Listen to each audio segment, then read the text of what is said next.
Behind the Headlines is brought to you as a public service by the Hospital and Health System Association of Pennsylvania, helping hospitals provide healing, health, and hope to communities across the state.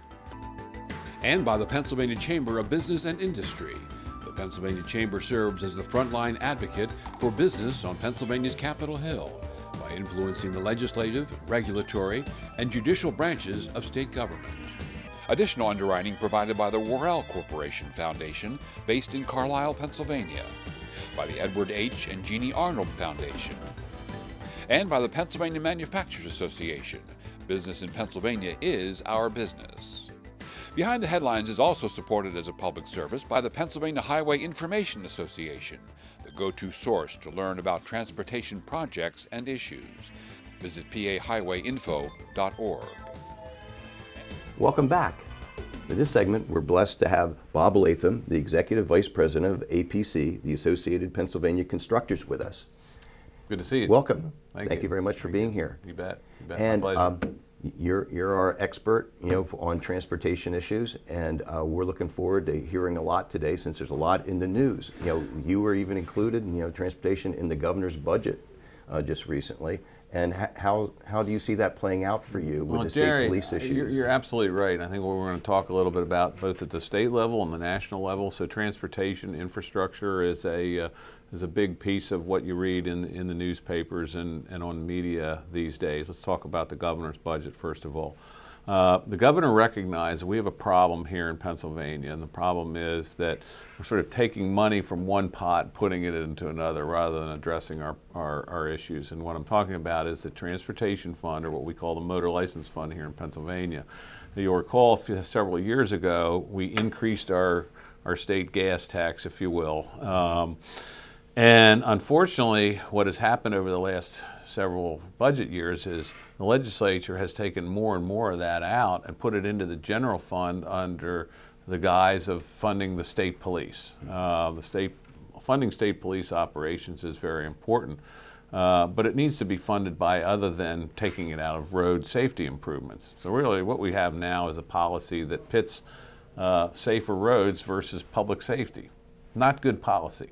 The governor's recognized this. He put forth a plan to have some of that money made up by residents of municipalities who don't have their own police force. Whether that's the ultimate way to go, we're not sure, but certainly we're happy to see the governor address this issue, put it before the legislature and say, this is something we have to solve. I live in a county where they're pursuing the opportunities opened up as part of that transportation package to get money to do some county projects. Right. And we always talk about, when we do these funding things, that it's important for people to see the results, to see the work that is taking place financed by that new package. Right. Are you satisfied with the amount of work that is being done in the wake of that latest increase? Well, we've certainly been able to ramp up our program, or PennDOT has been able to ramp up the construction program. Literally, sort of the opportunity makeup is about $1 billion a year. So we're seeing more paving, particularly more bridge improvements. We are cutting into our inventory of bad bridges, if you will, known as structurally deficient. And there was a recent bridge study that showed we're now #2 in the nation instead of #1 in bad bridges. So I guess that's good progress. So we are hitting on all those things. But going back to the opening, this money that's been siphoned out of the Motor License Fund to pay for the state police, it's increased about $300 million or $200 million a year over the last several years. So that's taking a toll on our ability to do some of those projects. So to answer your question, Dave, we have a bigger market. We're making improvements, but we could do a lot more if we would solve this budgetary issue that we have in the Commonwealth. And I think everyone does see that the roads are getting safer, and obviously it's a transportation system, so everything works together. But that with the work zones, being everywhere, all year round now, I think, to answer your question too, I think it's being seen that it was good what the legislature administration did in the past, working with APC and others in order to to make our highway system safer. Well, it's important to understand that that there are private companies that work on roads. This is not a government make works program. These are private individual businesses who bid, take a lot of risk, bid on a low bid system, and have to be very cost efficient, or they're not in business anymore. Same way with the design of roads, done by private design firms. So we have a lot of private sector people working on our highways in Pennsylvania and throughout the country. In fact, about 75% of PennDOT's dollar is spent with private companies as opposed to with their own employees. And having a strong system in place, which we have had, over these last few years, I think that positions us better for what's being talked about at the federal level too, with infrastructure. I was very impressed throughout the campaign, and people either like Trump or they don't like him. But the one thing I did like about it was all this talk about infrastructure throughout, but all the primaries, throughout the debates, he was always talking about it, and it's still, I think, at the head of their agenda. I mean, they're very early on in the administration, so it's hard to say, well, you haven't done anything on infrastructure yet. We think it's coming. There are a couple questions though, because they've been very focused on privately financed, and that's a key word: finance versus funding. Funding puts more dollars into the program. Financing is just another way of paying for it. So privately financed infrastructure, or what they call public-private partnerships, is really just another form of borrowing. It's corporate borrowing versus regular bond market financing. It can be very effective and it can be very helpful, but it's not new dollars and it's not necessarily a panacea. And the other thing we have to recognize in Pennsylvania is we're doing a lot of fixing. We're not doing a lot of new stuff. We're not going to build new highways from here to there in Pennsylvania. We've already built them. We have more roads than any other. There's really the whole Northeast together. We have more roads, and the local government's the same way. I think we've paved all the cartways to the old farms. We have 40,000 miles of state-owned roads, 70,000 miles of local roads. They need to be fixed, and I think it gets back to fixing them under traffic and all that. Mm-hmm. That doesn't necessarily lend itself to that model in some cases on public-private partnerships on a grand scale. So we're going to be very interesting to see what proposal comes out of the administration on this. I would like to point out, though, on the positive side on P3s, there are some opportunities that are opening up, and we've seen this in Northampton County, where they've taken their county share from the Act 89, which we were talking about earlier, the transit bill from a few years ago.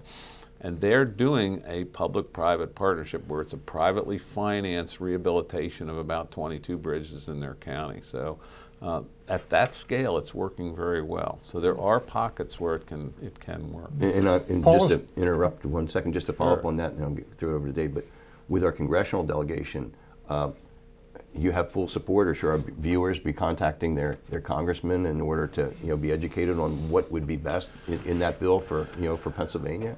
I think that it's always good to stay in touch with our members. We do have a lot of support for infrastructure, and we're blessed in Pennsylvania. We have some real leadership. Let's start with the chairman of the House Infrastructure Committee, Bill Schuster. Been very much pushing this over the years. Also, with an ear into the Trump administration, is Lou Barletta, who's also on the House Infrastructure Committee and very committed to funding it as well. You actually anticipated my point, and that is policies change and funding changes and priority changes, but the one constant that Pennsylvania's had since 1973 is that we've had a Congressman Schuster in our delegation. And that meant whatever happened on transportation across America, Pennsylvania won. Mm-hmm. We've always done pretty well, and we need to be, because we're not the Keystone State we're not called the Keystone State for nothing. We're right in between all the major East Coast markets, and you have to come through Pennsylvania in order, on surface, in order to get from point A to point B. So if you look at what's going on in the Carlisle area, for example, and throughout the Commonwealth. I mean, the distribution facilities that are popping up are unbelievable. And as retail marketing shifts, that's going to have a tremendous impact on transportation, particularly on highways. So we're going to need to upgrade those roads. I mean, our interstate system was built in the 60s. It's a fabulous system, but it needs to be upgraded. When we talk about upgrades, are there things that legislatively, statewide, that our transportation committee should be looking at that would help? That things that are outdated that should be updated, or even at the federal level, rules and regulations that are in place that should be looked at now with the new administration? Well, I think the fact that it takes almost 15 years to get a project from point A to fruition needs to be looked at. How can we streamline that? How can we continue to protect the environment, but at the same time move projects and get them moved into the pipeline faster? That's number one. Number two, as we shift from fossil fuel consumption to other types of fuels to move vehicles around, we're going to have to shift away from a gas tax to some other form of tax. And one thing we don't have in Pennsylvania, we need to clean up our alternate fuel tax situation here for electric cars and for natural gas vehicles. Some states, you've seen a lot of that lately. And thirdly, I think we have to address what does the rise of autonomous vehicles mean to our system? I mean, what is that going to do to us? People keep thinking, well, that's off in the future. Well, the future's coming fast. And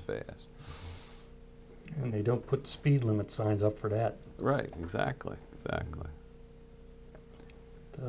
So what do you think is going to be the biggest opportunity in front of Pennsylvania in the next year? On the transportation side, yes. I think our biggest opportunity is what we've just been discussing, is what will come out of Washington. We think that this could be a once-in-a-generation boost of infrastructure funding. What we're hopeful is that it won't all be just one pot of money or one source of money, that they'll look at ways that we can long-term finance. The National Highway Trust Fund will give us the ability to rehabilitate our system, as well as maybe build some new things too. Well, thank you very much for helping us today, as always. I know our viewers appreciate it, and also our policymakers. So thank you for continuing to be our transportation expert and bring us up to date. Jerry, my pleasure. We'll look forward to seeing you soon. You bet. Thank you, Bob. Bye now. Thank you all very much for the show.